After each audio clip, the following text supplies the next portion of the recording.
here for some evening Hatha yoga. We're at that time of year where it's still light outside when it's 8 o'clock at night. So, and that will just increase for a couple more weeks anyway, about another month. So let's enjoy it.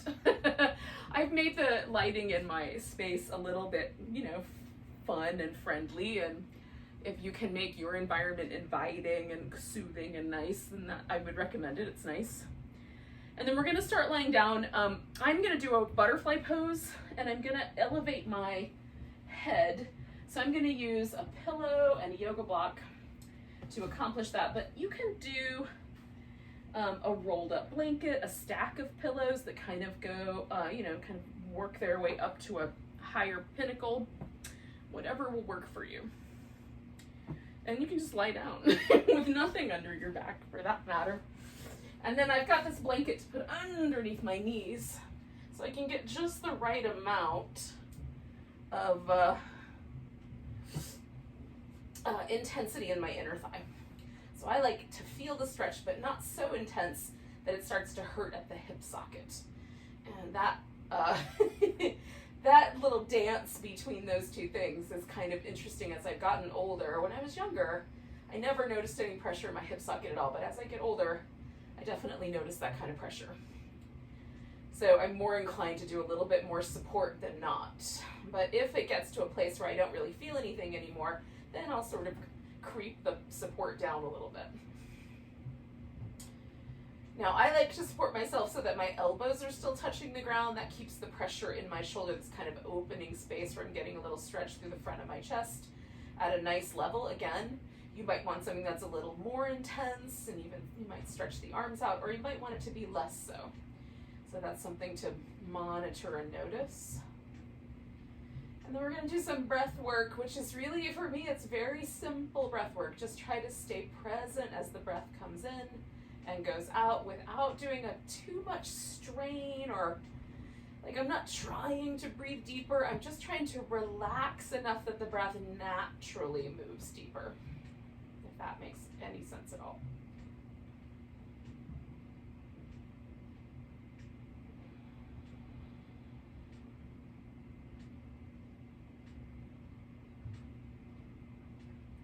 This kind of opening time to spend paying attention to the breath is a really important part of the practice.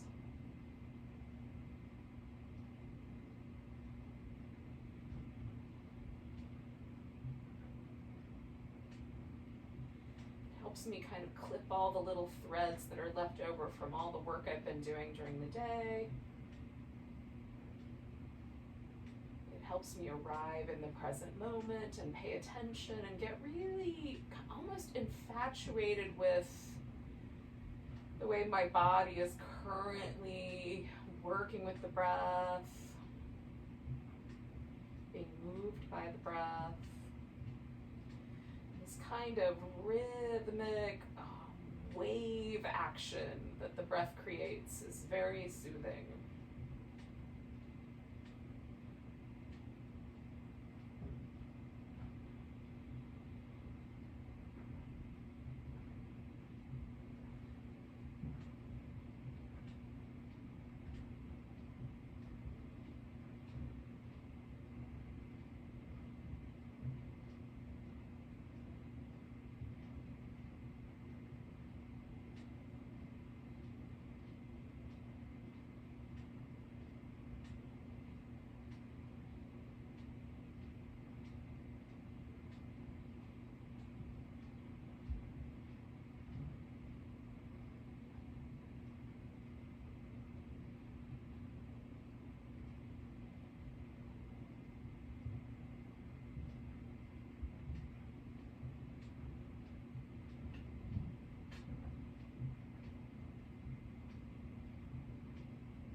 Stay for about 5 more breaths.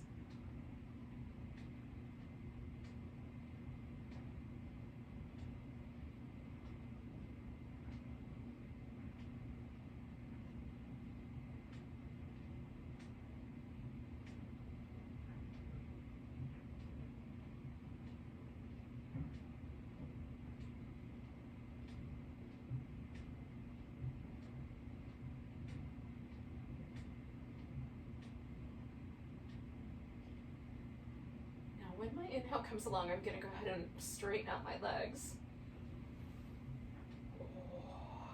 And then I'm going to gently sort of release myself from this pillow support that I've got here.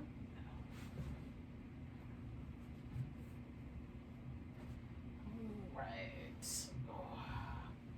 If you have a yoga strap nearby, just make sure that it's within reach before you settle in here, because we're going to do a little series of poses, and the strap will be helpful near the end, near the end of the series. So you can start with just kind of noticing where the, whatever the props were that you were using, how that left you. I like having my back elevated. It sort of makes it feel like my upper back sort of softens, and some of the stress and tension that I often carry in those muscles sort of relaxes as a result of coming off of the pose, off of the support, which I could always use. So we're going to start with the feet in this constructive rest position.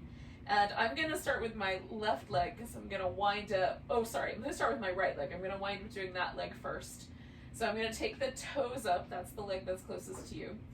And then I'm going to stretch that leg all the way out, and I'm going to reach. It's almost like I'm trying to flatten the front of my hip and sort of stretch all the way through the whole torso. The hip flexor muscle, the big main muscle that kind of goes through the body and meets the muscle that lives in the belly of the hip itself, is called the psoas, and it starts all the way up in this kind of just around the navel, in the back of our body, not in the front, but but that's kind of what I'm trying to feel. So as I stretch out, I want to feel like, can I feel that muscle all the way up into this kind of middle of my back? And quite often, especially on the right side, the answer to that question is yes. Yes, I can feel it. So I'm reaching out through that leg. I'm trying to kind of open up the front of my hip, lengthen through my spine, and really get that stretch. I'm going to do that twice more.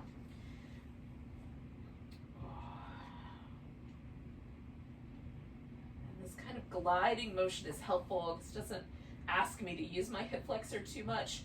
But if your mat isn't very glidey, you may find that you really get the relief just at this point of stretch. Okay. Now I'm going to take that right ankle and just bring it up on top of my left one. And then I'm going to go back and forth a little bit. Now, as I come over this way, this turns into a twist. As I come over this way, for me, there's a little stretch in my external hip rotator, this kind of lower glute area, kind of tucked in under the glutes. You may or may not feel that, but I just go to the point where I feel a stretch. You can go wherever it makes sense, even to the floor with that knee, if that's where the range of motion takes you. So I'm just moving back and forth, probably twice more.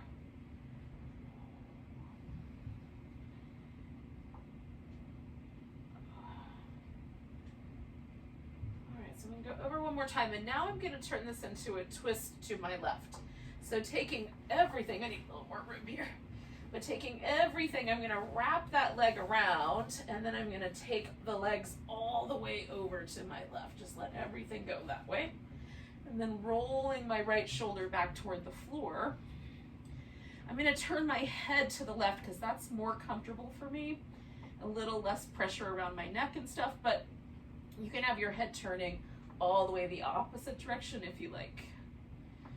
And then for this pose, I'm really just going to let myself settle in. We're going to stay for a while, like a minute or a minute and a half or so.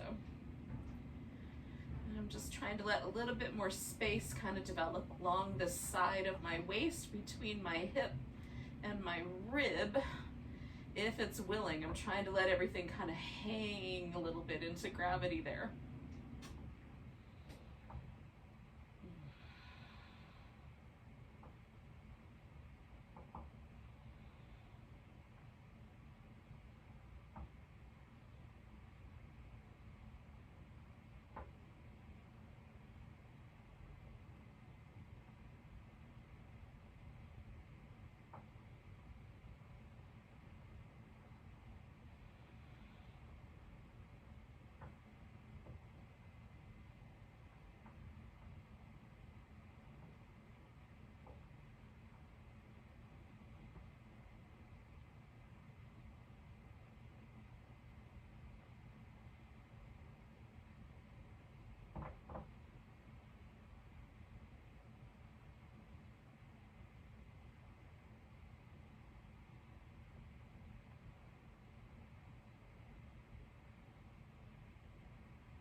stay for about 4 or 5 more breaths.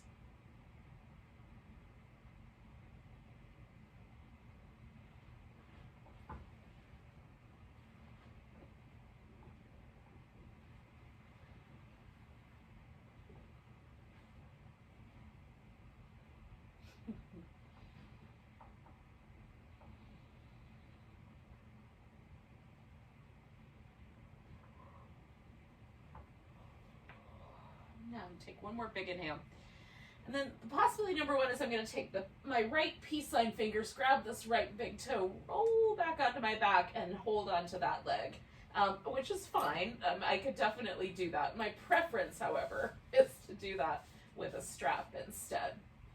It lets me have my pelvis in a little bit more neutral position, so I can focus the hamstring stretch a little bit more in the center of my leg. If I push my heel up and kind of pull my toes down, I get a little bit in the calf muscles as well. A little bit more friendly. But you could do it either way, whichever way you prefer.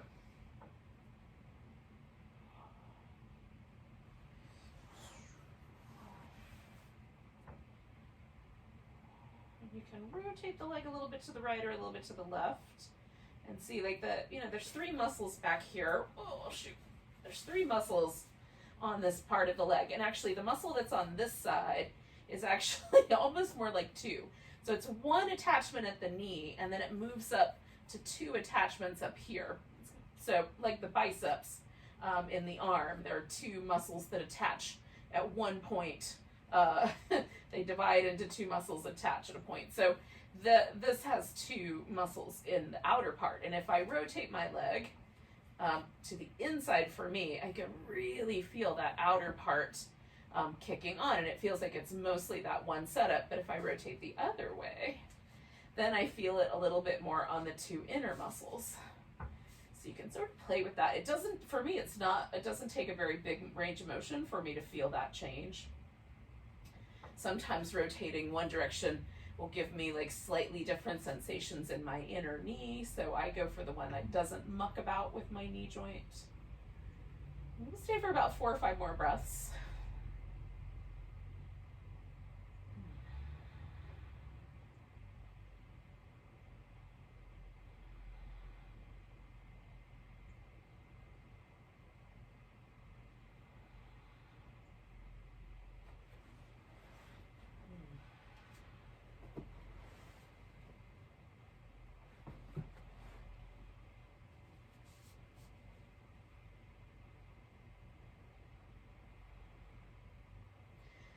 So with my exhale, I'm going to go out to the side. So this is more about the inner thigh. So I have a little pillow that I've kind of tucked into the corner there. That just gives me a little bit of support and a little less intensity in that inner thigh. It also keeps my hip from kind of rolling up off the floor. So if you have something that's nice to use as a support, go for it.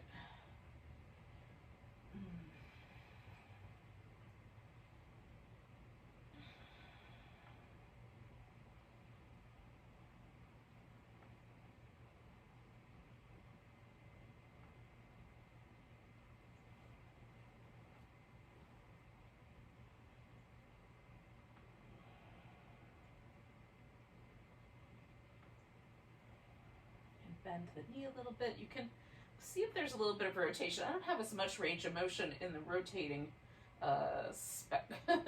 aspect once my leg is completely abducted like it is here. There's not as much range of motion. I'm almost up against the edge of that hip socket, so it's a little bit more restricted. But there's a little bit of movement, a little bit of room to sort of play with the pose. Point the toes, flex the foot, bend the knee a little, keep the leg straighter. A little bit of rotation. So we'll stay again for about 5 more breaths or so. You can kind of play with those edges and see if there's a spot you like better.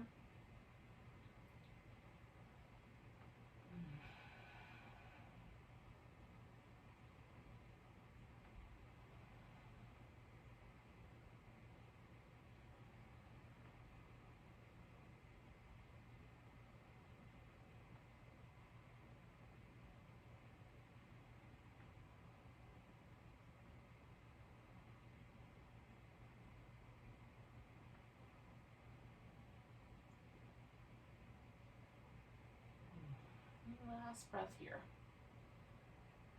All right, so I'm going to come on back to the center, release the leg. I'm going to do, a little bit of a shimmy. I'm trying to let my little toes flip and flop around, almost like my fingers, like that. Just like flip, flip, flip. They're not as flippy floppy as my fingers, but I'm trying. Like just little floppy pedals there.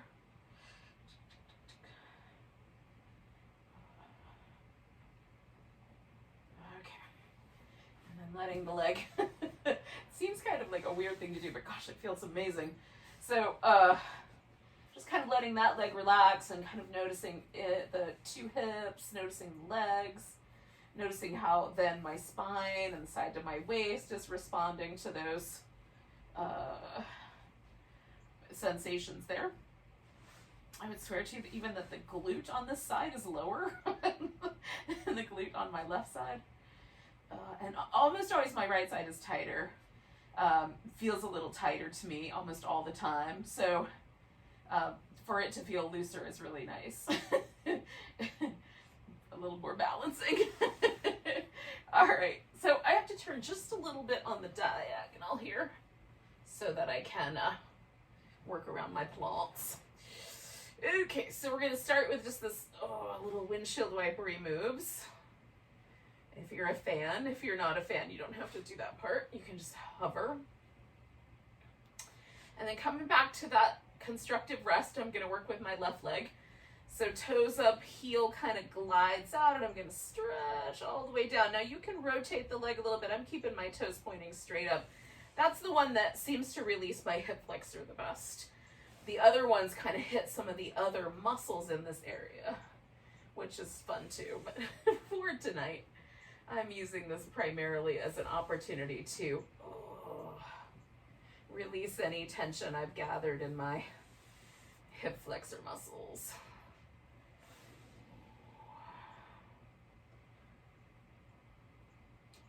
I'm going to do that one more time. One more little glide out. And then I'm going to put that ankle up on top and rotate back and forth. And on this side, like the twist is a little bit smoother. I can, this is not as intense. I can go a little closer to the ground.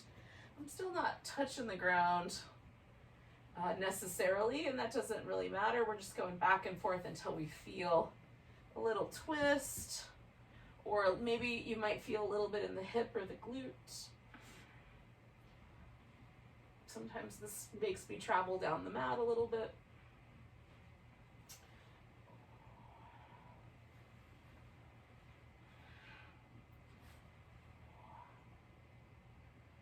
I'm going to do two more of these.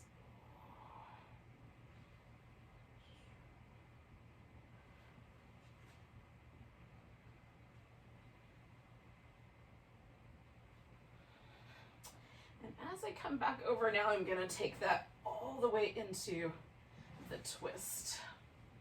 And again, then I'm going to roll my left shoulder back down to the ground. I'm looking to my right, but you could just as easily turn the head all the way to the left.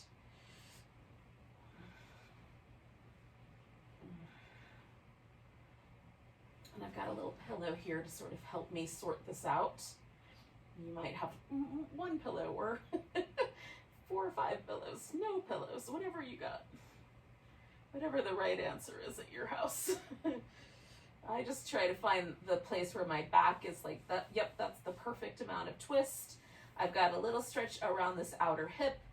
I've got a nice feeling of length happening between the bottom of my rib cage and the top of my hip right there. And then I'm getting a little stretch through my chest muscle. It's sort of the perfect balanced twisty shape. A little bit of everything.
we're going to take about 3 more breaths.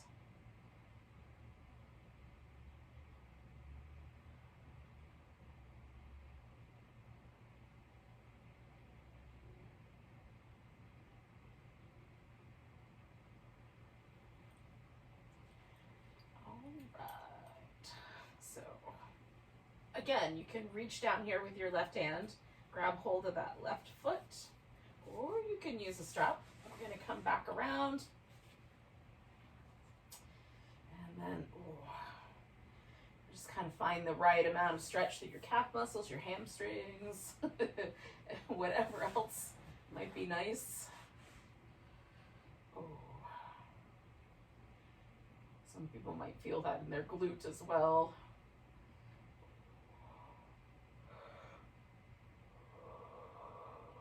Oh, nice. I know these are not the most exciting stretches, but gosh, they just feel good. It's not especially exciting, but it's awfully nice.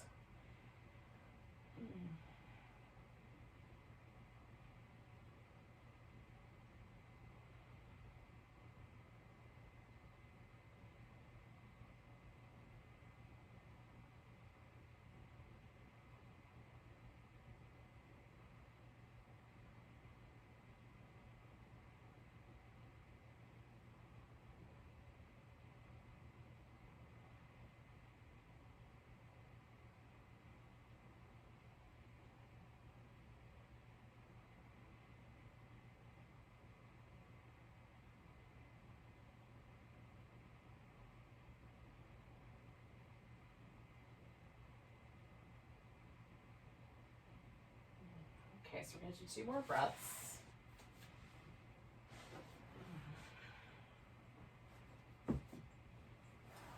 And then we'll go out to the side.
Yogis. So we'll stay for about 4 more breaths.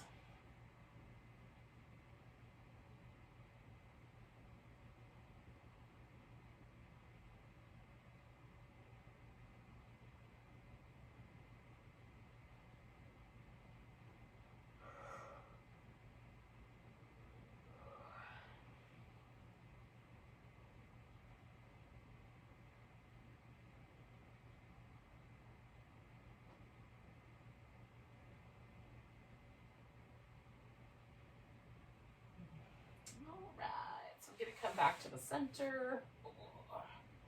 And again, I'm going to give that leg a little shake. A shake as best I can where I relax my foot and let my toes get super flippy floppy. I want to try to feel the shimmy, the quake, all the way through my toe bones.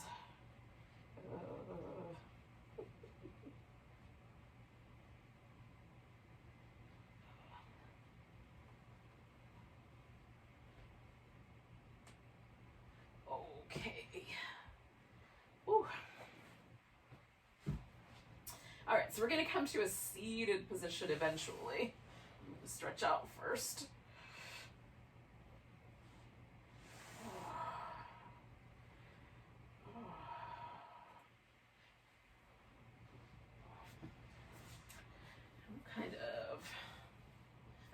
forward with some hip things. We're going to start with a simple sort of position to adjust the legs into. So you can sit cross-legged, you can have your knees on top of each other in the cow face shape. You can sit in a double pigeon where you stack the legs up in some fashion that works best for you, whichever version you like the best. So we've done kind of all the areas of the legs. We're just going to get a little deeper into the hips, starting with a twist. So, so depending on how you've organized your legs, your elbow might nestle in, your hand might, find a happy home somewhere. It will largely depend on your situation. And I've mostly got my hips very stable, so I do not have one hip higher than the other. If you do, let your hips kind of go with you into the twist a little bit. It will be friendlier on your sacrum.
Alright, so we're going to come out of the twist, and then that might be all that happens, or maybe there's room to fold forward a bit. It's hard to say. Again, all of our hips are a little bit different. They might be more accommodating or less accommodating. So you decide. If you feel it in your knee, it usually means it's because your hip is like, nope. So it transfers the load down to the knee. So I just am very cautious of anything that starts to kind of pull or torque on my knee.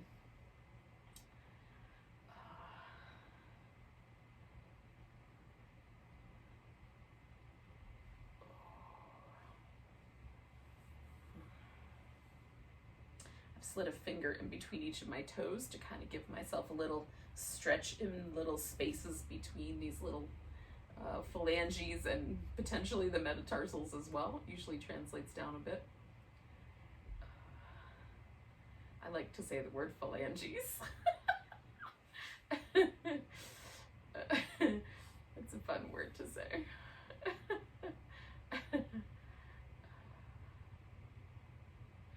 I don't know why we don't just call them phalanges all the time. It's way cooler than fingers and toes.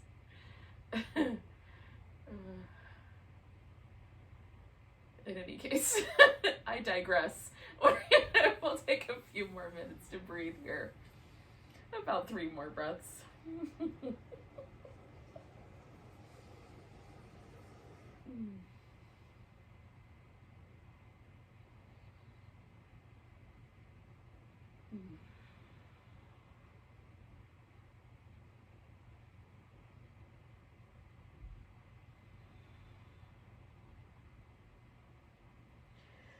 Alright, so I'm going to let go of my toes. I'm going to come all the way up, take this leg off the top of the stack, and I'm going to stick mine straight out in front so that it's a little bit more kind of reminiscent of the stretch with the strap. But you could also go big and even do a side bend if you want to do that. That would be nice too.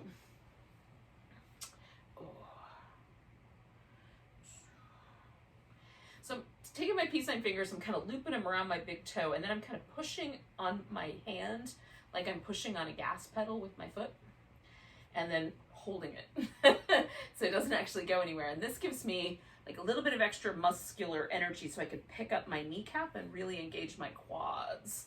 And when you do that, when the quads are super engaged, the hamstrings kind of let go a little bit. So take some of the pressure out of the hamstring area. And then I can kind of use that to lengthen my spine. It's just a little bit more, you know, you can do a pose in a really muscular, really engaged, lots of energy way, or you can be super passive. And I like both, but I like to shake it up so it's not the same every day.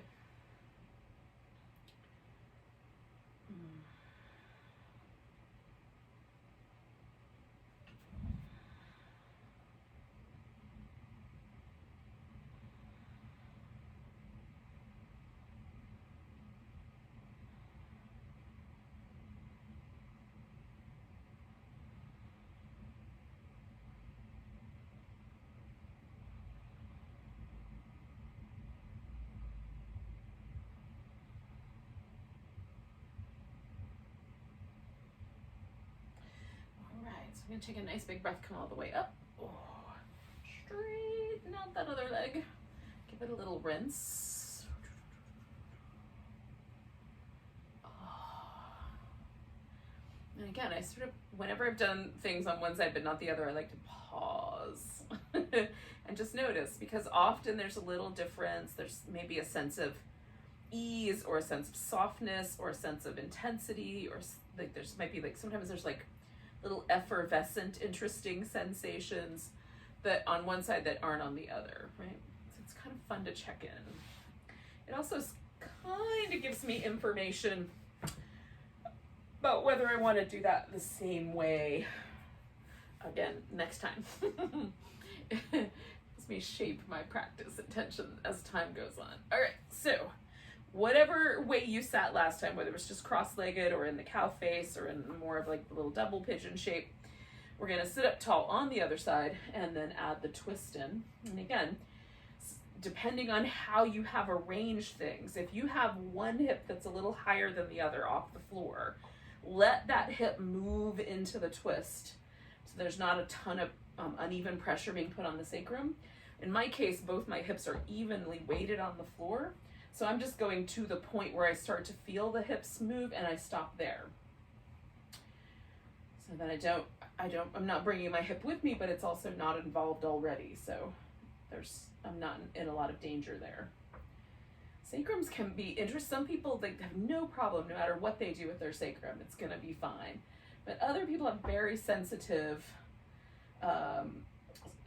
sacrum, and you can get these kind of weird sort of 50-cent piece size pain nodules on the back of the sacrum, and that is indicative of, like, you know, maybe your sacrum is a little more sensitive. I don't have all the answers as to the reasons why, but you know, it's something to notice while you're practicing for sure.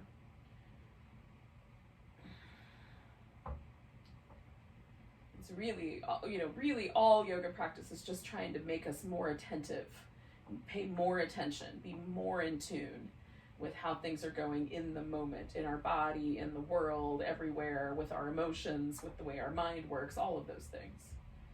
And so just kind of noticing how these things evolve over time is part of the interesting part of asana practice. To me, it gets kind of boring if it's just the poses themselves. That's not where it's at. Where it's at is really noticing, how does this pose feel right now? How is it impacting me? How am I responding to it? That's the part that's interesting.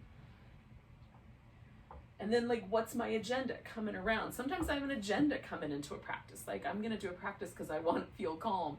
But maybe nothing is going to make me feel calm today. And I'm putting too much on the practice. It's just something to pay attention to. All right, so I've come back to the center.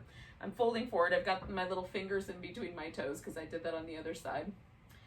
And again, I'm making a choice about how much to fold. As soon as I feel that sensation in my outer hip, I just pause. And if it goes away, I'll go in a little more. If it doesn't go away, that's where it is. If you find that little sensation sitting straight upright, stay straight upright. Don't lean forward. And especially if you start to feel a pain or any sort of, even like a kind of an uneven pressure in your knee, you might back off.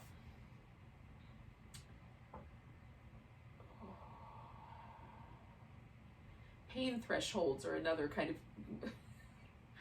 of nebulous thing with yoga practice. Everybody experiences pain differently. One of my nieces, like, every pain is a 10.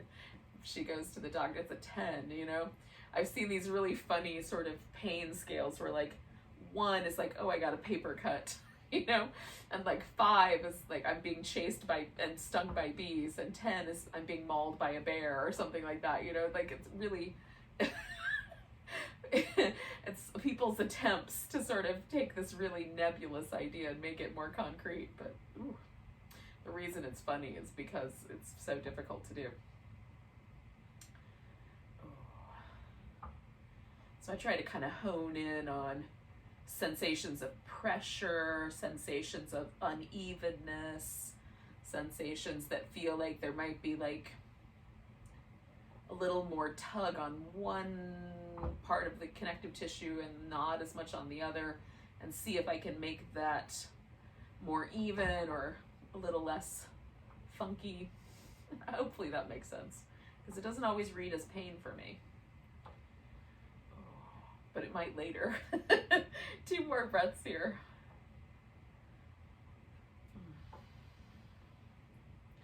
All right, so I'm gonna let go of my toes. I'm gonna come on out of there. Oh, take that leg off the top. Give it a shimmy.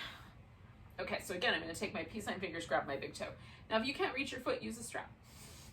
And you don't have to do it this way. You could do it any way you want. But if you want to kind of be a little more, a little more muscular about it. So again, I'm pushing my foot forward like that, but because I'm holding onto my big toe and pulling with my hand, it's not going anywhere. So that's isometric work with the muscle. When you have an even amount of pressure and the muscle doesn't actually move, but it's still contracting. And then I'm really strongly contracting my quadriceps, which makes my hamstrings much softer and a lot more friendly. And that just in and of itself is cool, like feeling how the body has these really interesting relationships, muscle relationships and movement relationships. And as I'm aging, right, so I really didn't pay any attention to this sort of stuff when I was younger and doing like whatever yoga pose I might have been doing accidentally or intentionally. I did not notice all these details, but now that I notice them, I also notice how the relationship between my muscles, my tendons and ligaments and bones kind of change as I get older, and not necessarily in a bad way. I think we have a lot of we have a lot of sort of positive senses about youth, and a lot of weird negative connotations about aging as we get older, but it's just, for me, it's more interesting. Are there aches and stuff? Yeah. But it's also more interesting. There's so much more subtle awareness that I have now that I didn't have when I was younger, that I find really fascinating. So I'm going to do 3 more breaths. After a while, it gets harder to hold this kind of amount of muscle contraction.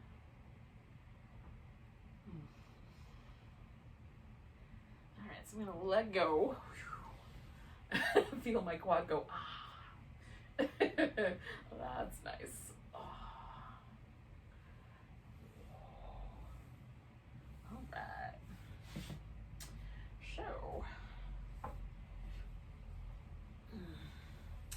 let's do a little bit of breath work. So this is fancy breath work, and more so than what we did at the beginning, which was just pay attention to the breath, try to relax into the breath. We want that same quality. And anytime you go from just plain breath awareness to any of the pranayama practices, prana is the Sanskrit word for like the energy in the body, or the, our life force, the feeling of being alive. It's called chi or ki in other traditions. There's probably other words for it too. The only word we have in English is energy, which it sounds really cool. I'm all about some California woo-woo stuff anyway, but but in any case, this is a pranayama practice, which means that we're trying to sort of feel or pay attention to or notice how the energy shifts in the body. And so the breath work that we're going to do is a cooling or calming breath work that's meant to be sort of done either in the evening or when you want to sort of cool things down. So you might use it like if you're feeling kind of hot-headed and grouchy, it might be a practice to use to sort of settle yourself. But maybe it works and maybe it doesn't, so we're going to have to do an experiment. So this is called Chandra Badana. Chandra is the word for moon. And Bedana or Bedana, Bedana might be a better way to pronounce it, I don't know. Anyway, I need to listen to it again. The channel that we're going to use is our left nostril. So this is a kind of manipulation of the left nostril. So here's how it's going to work. We're going to cover the right nostril, theoretically. Inhale through the left nostril, switch, exhale through the right. Inhale left, exhale right. So that's the theory. But if you have a blocked nostril or you can't breathe in and out through your nostrils, then you're simply going to pay attention to the left one as you inhale and pay attention to the right one as you exhale. Left one, inhale, right one, exhale. And you don't have to do the physical manipulation. You can just pay attention. I think it's easier to feel it when you manipulate it, but you can do it without the manipulation. Okay. So find a comfortable seat. Inhale through your left nostril. Switch and exhale through the right, or just pay attention, as I said. And try to let the breath just be as natural as possible. If it feels like a struggle, stop for a minute and just breathe normally. And then try again.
So we're going to do about 4 more rounds.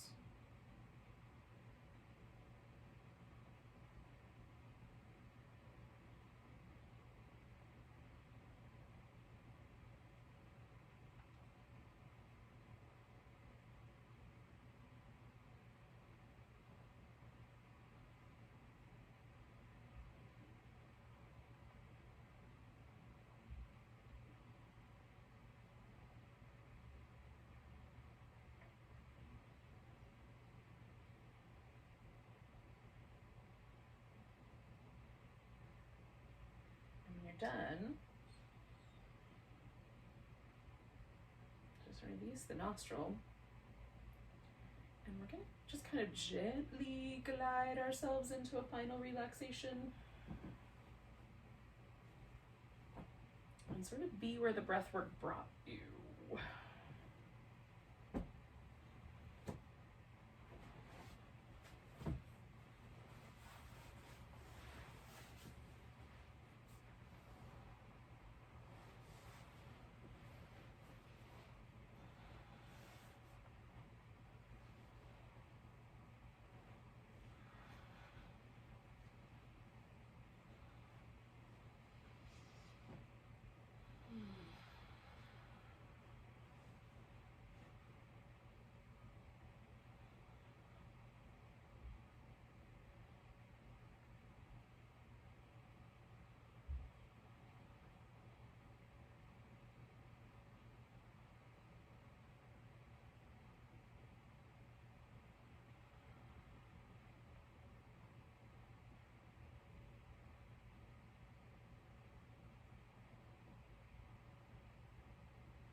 just take a moment to notice your breath again.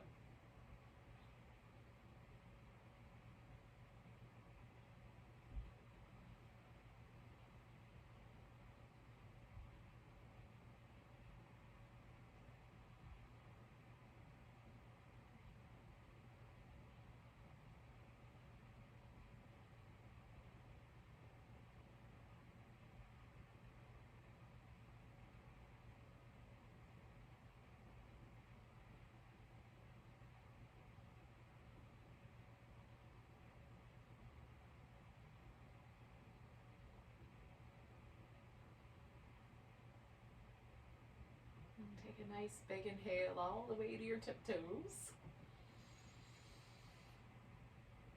Oh. You can give yourself a little movement, a little back massage. And when you feel ready, come back to a seated position. Oh, goodness. Oh. Thank you so much for joining me for some mellow yoga tonight. Let's take a nice big breath. And a deep sigh.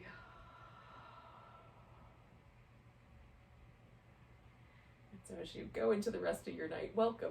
Namaste.